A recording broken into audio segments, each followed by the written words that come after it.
சேர்ந்து இருந்தேன் சிவமங்கை தன்பங்கனை. சேர்ந்து இருந்தேன் சிவன் ஆவடு தன்துறை. சேர்ந்து இருந்தேன் சிவபோதியின் நீழலில். சேர்ந்து இருந்தேன் சிவன் நாமங்கள் ஓதியே. சிவமங்கை உமாதேவி. பங்கன் தன் இடப்பாகத்தில் கொண்டிருப்பவன் சிவபெருமான்.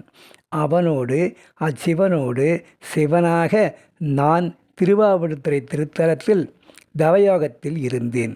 சிவனோடு சிவனாக அவனோடு அவன் பேரருளில் இரண்டரக் கலந்து திருவாவடுதுறை திருத்தலத்தில் சிவபோதியின் கீழ், அதாவது படர் ஆலமரத்தடியில் நெட்டையில் அமர்ந்து சிவன் ஐந்தெழுத்தை ஓதி உச்சரித்து மெய்தவ யோகம் புரிந்தேன்.